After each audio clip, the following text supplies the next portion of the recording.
Hi, and welcome to tonight's The PEPP Story Show live. Tonight, I'm going to be talking about PowerPoint and showing you some examples of the way I use PowerPoint. Not perfect, help you to improve the way you use PowerPoint.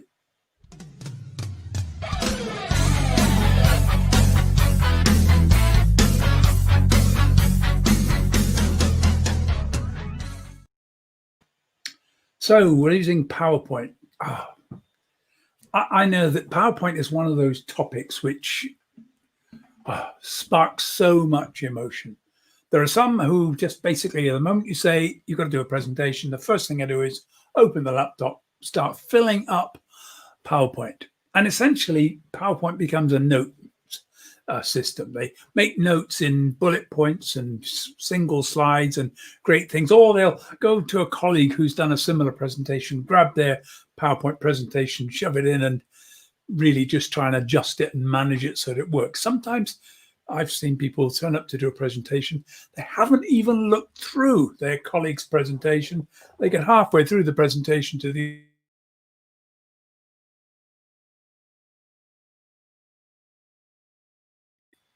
I have no idea what they mean. And that's the sort of thing we have.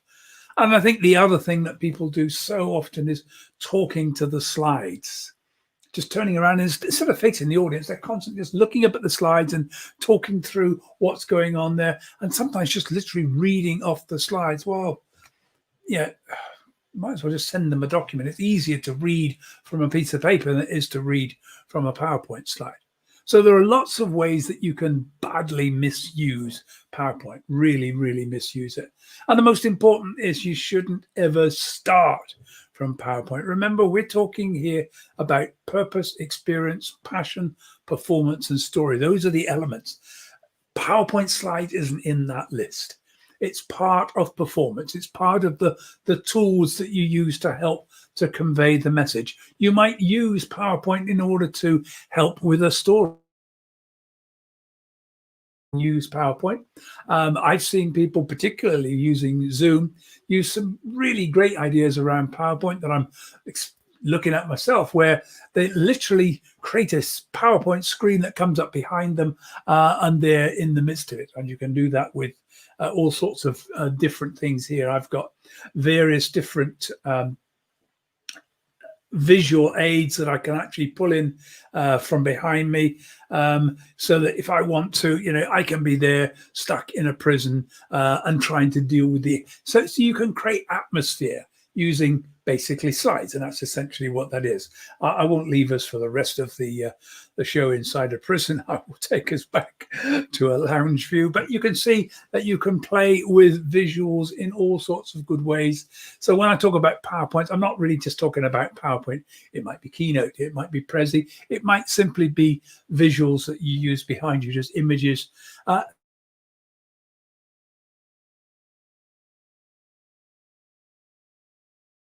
Up as your Zoom backdrops. Hope we haven't got a problem there with the. Occasionally, I've noticed that I'm dropping my line, so we'll go with. So here we go. Most important thing to remember: don't start with PowerPoint. Start with your message. That's where you start with any presentation. If you're putting your presentation together, start with your message. What is the message you want to put across? How can you make that come across best? It may be you don't need slides at all. If it's a short presentation, it may be you just use a really good story, open it up well, good structure.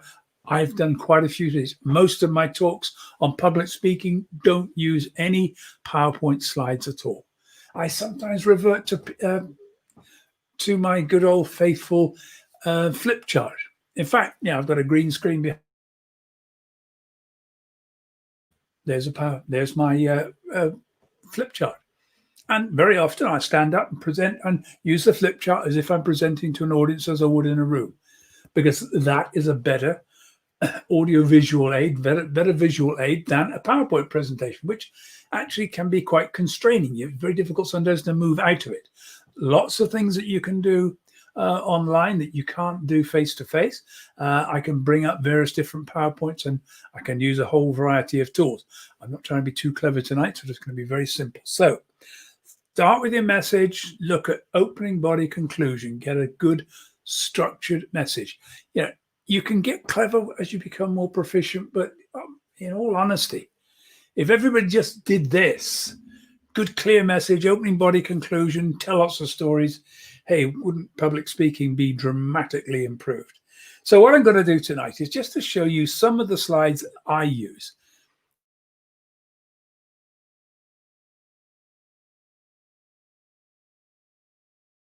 Some are a little bit more sophisticated, as we'll see.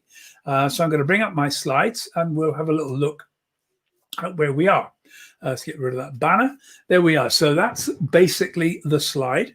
I'll tell you what I'm also going to do. I'm going to just remove all the the banners around that, so you can just see the PowerPoint slides as I'm coming up with a little tiny picture of me.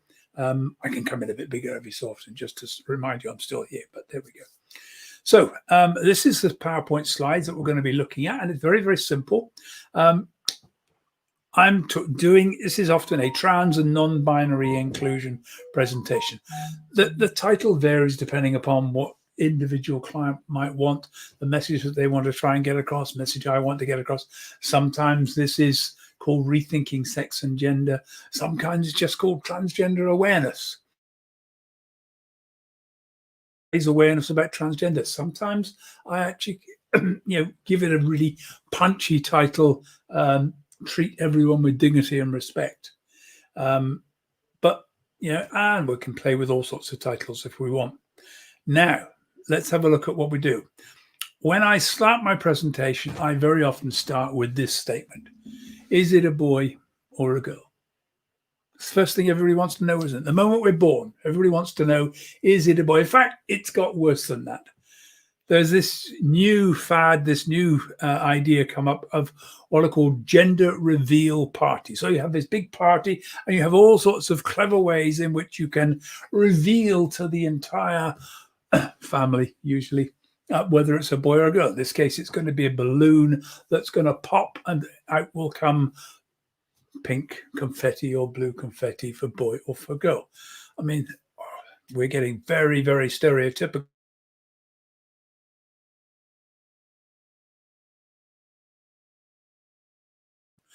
Actual explosions, which have actually caused injury to some of the guests as it explodes to tell us that this is a girl on the way. And of course, what this does then is to lead us to this whole problem of gender stereotyping. By the time a child arrives, the world is completely and totally gendered, and they're thrust into this world of expectation. Now, that's pretty much my opening when I've started to talk about this.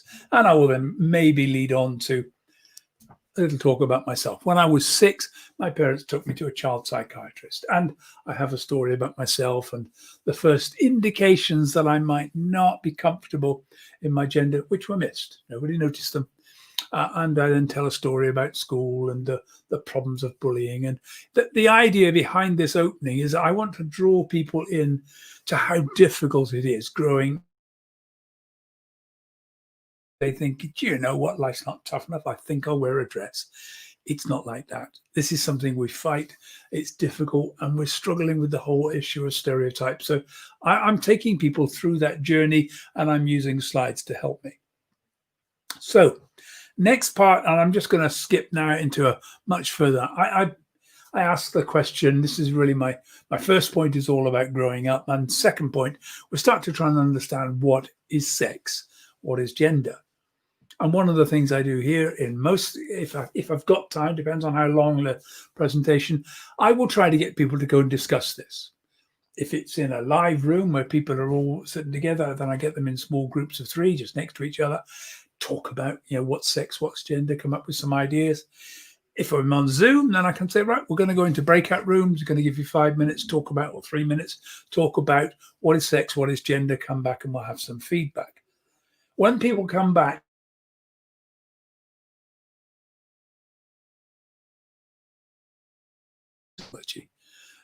Sex is what you're born with. Gender's what you make of it.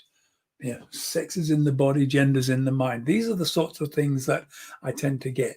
And that then enables me to bring up a lovely slide that says there is an elephant in the room. When we talk about sex, most people, when they're having a conversation about sex, are actually talking about sexual activity, having sex, doing it, being jiggy. That's what we're talking about. Yeah, it's simple as that. Netflix and chill. So that's a little bit of humor because I want to try and get people to realize that they're thinking about when I ask them to think about sex and gender, they actually start to think in terms of sex versus gender as the two things. What would you put on the form? Would you put sex? Would you put gender? This misses the fact that when we talk about sex, we tend to be thinking about sexual. Most of the problems for LGBT people, because everybody is obsessed with sexual activity. So the moment you say homosexual, everybody's thinking about sexual activity. Transsexual, people are thinking, have you had it cut off? That's the kind of issue. So can you see what I'm doing? I'm using these slides with a little bit of humor. I draw them into a conversation, and then we start talking about some issues around that. And I might very well just, blank out the slides completely and have the conversation. You can always blank out. Oops, no, you can't do it on here. If I'm projecting onto a screen, I can hit black and it just blanks it out. Here, it's very easy. All I have to do is hit that, and we're back here, and the slides are gone, and I can carry on having a conversation without the slides. So, we have the tools available now. It's sometimes not quite as slick as I'd like it to be.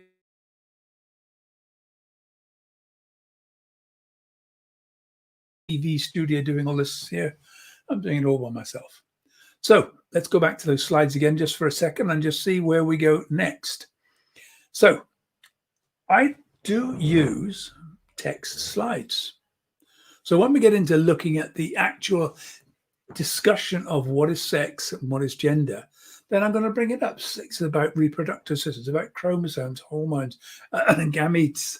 Yeah, and we'll talk all about this. And then I'll talk about intersex and the people who are born not one or the other, somewhere in between with a physical body. So we start to learn that sex isn't an absolute. Everybody has estrogen, everybody has testosterone. So having quite a list with these bullets up isn't creating a problem. I'm talking through them all. People can see it. I want them to think about those words, those terms, and see that actually it isn't quite as clean as we might.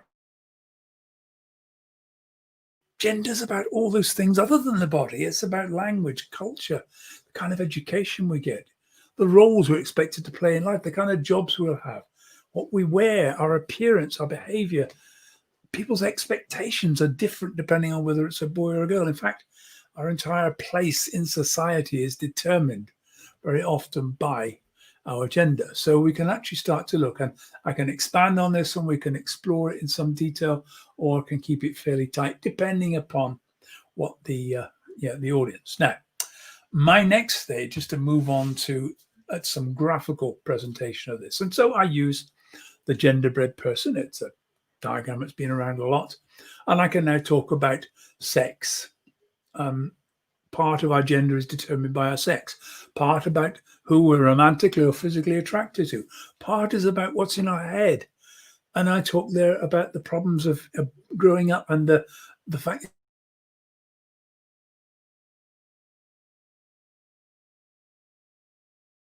hardwired sometimes in a way that doesn't fit with our physical body. That's, I think, what happened to me. But you don't see any of that. What you see is my gender expression. How do I express myself? And we make all sorts of assumptions that if I appear to be male, but I dress in a way that you would expect of a female, immediately all sorts of assumptions about my sexuality, about things I may or may not have done to my body. Everybody starts to make all sorts of assumptions and jump to conclusions about what me not conforming to the gender binary means. Instead of just accepting it, actually, I just happen to be a person who likes to express myself in a different way. And there are quite a few of us.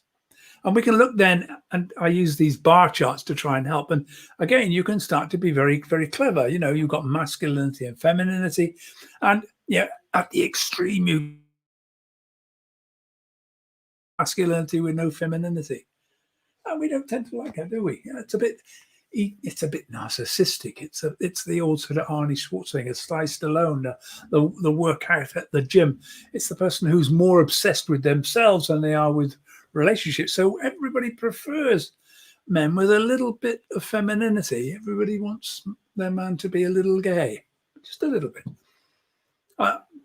And it's all about these balances, and you can move these around. These sliders can move in any way you want. There's infinite possibilities of the extent of masculinity and femininity. Now, I also within my talk a little bit about the some of the legal aspects, and in particular the way in which we're treated. So remember, the goal of my presentation is to try to help create a fairer society, help create an environment in an office where trans and gender non-binary people are more included.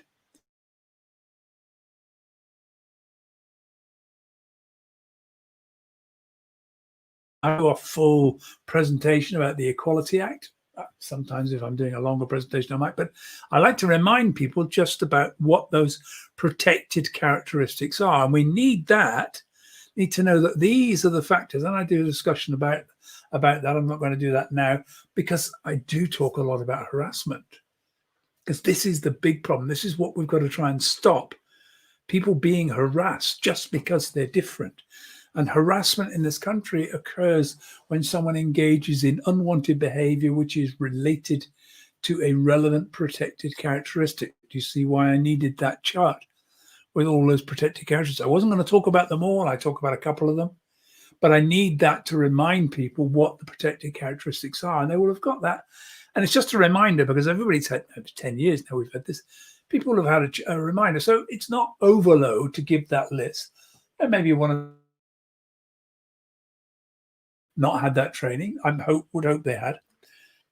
And which has the purpose or effect of violating a person's dignity or creating an intimidating, hostile, degrading, humiliating, or offensive environment for that person.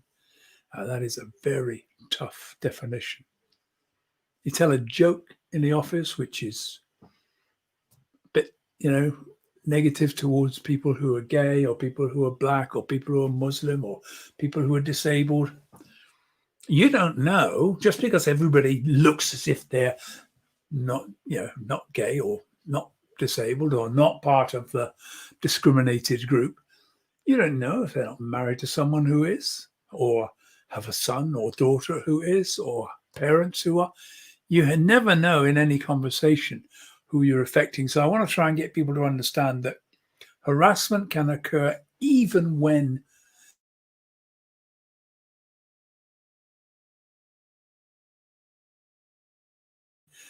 if there was a hostile, degrading, humiliating, or offensive environment for the person.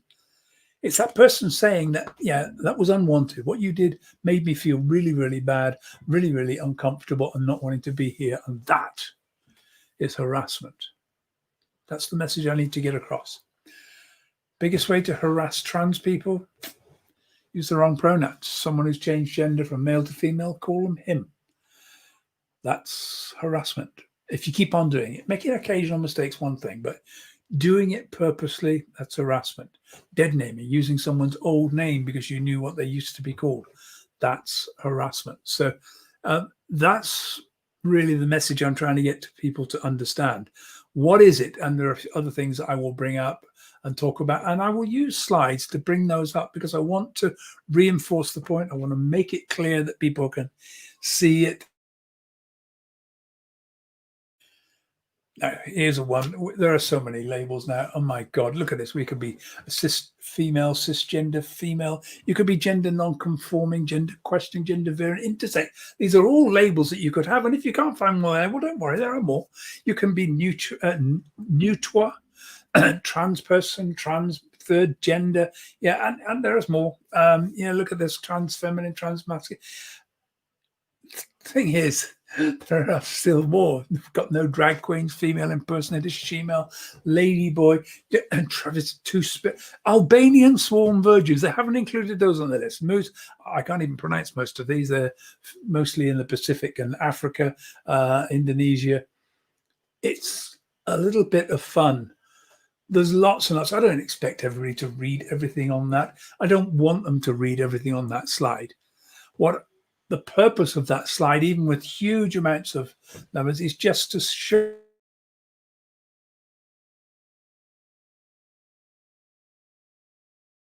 100 labels for everybody's different genders. Who wants that? How many genders are there? Well, take your pick. Why don't we all have our own? We could. Kate Borstein talks about that. So can you see that we've got a huge amount of stuff here? Now, I've showed this because there are all sorts of things you can do with PowerPoint slides. I show this not because I want everybody to read this. There's no way they're going to read that. But at this point, I'm talking about LGBT history, and you can get this poster, and it's a big poster from around. The great thing about PowerPoint is it has a few nice little features, so I can scroll the entire poster. Look, why don't you have that up on your wall so that people can wander up and have a look at the people in the LGBT community over the past 50 years or so, 100 years, who have impacted the LGBT, who are part of LGBT history. Yeah. That you can get hold of. So now, I haven't finished my presentation at this point, and I bring in questions and answers because I like to have a Q&A session before I finish. And the reason for that is that if you have Q&A at the end of your presentation, you have no idea and no control over the last message that people are going to get at the end of your presentation. It might be a really negative comment. It might be a really difficult question that you can't answer. It might be, and just let's face it, I mean, I'm doing stuff about transgender. There has been an enormous amount of negative backlash against trans people as a result of the government consultations and issues going on about, whether kids should be allowed to have treatment, etc. And I don't want one of those questions coming up at the end.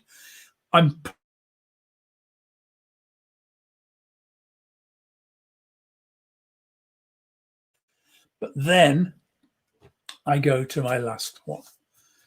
This is the main message. Treat everyone with dignity and respect. How do you feel about that?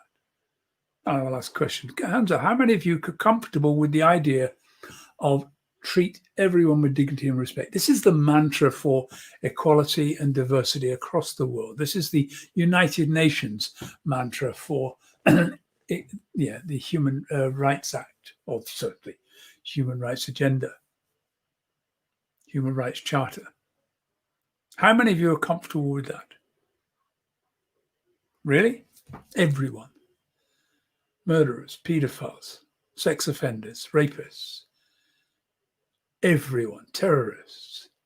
Treat everyone with dignity and respect. Now, I can tell you this, what happens is that people say, yeah, until I give that list of some of the awful people. And this is the point I want to try and make. You cannot treat everyone except these with dignity and respect. It doesn't work, because the moment you do that, you become no better than the people you are criticizing and saying, no, they can't have human rights. And we keep getting it. People wanting to bring in some kind of rule that says human rights law doesn't apply to certain people. Who gets to choose? Who decides who doesn't get it? Who decides who can be arrested and not be given dignity and respect, not be given their human rights? Very difficult. And at this stage, I tell a story about a personal experience of hate crime for me, where had I acted inappropriately, I would quite clearly have been in the wrong. Whereas by acting appropriately, and trust me, I was at the point where I may have easily gone wrong. So there we are. That's the whole area that we're talking.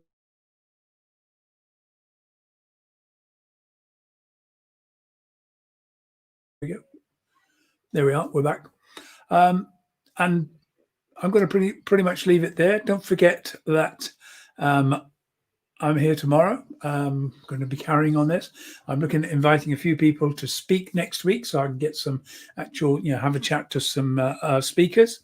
If you need some speaker coaching, I'm regularly coaching people now. Just drop me a line at ricky@rickyarundel.com and arrange a 30-minute introductory session. I'll talk you through how I can help you. Best thing is if you've got a presentation coming up and you need some help with it, that's how I'm best able to help. Just general stuff I would generally recommend if you just want to generally improve your speaking skills in over the next year. Join a Toastmasters or Association Speakers Club. But if you need to get on top of a great presentation, if you want to get up there and do a good presentation, standing speaker, talk to me. I can help you do that. Let's have a 30-minute introductory session. Hope you enjoyed tonight. Hope that's been helpful. I shall be back tomorrow where we'll be carrying on looking a little bit more at the presentation tools. Look forward to that. Take care. Have a night.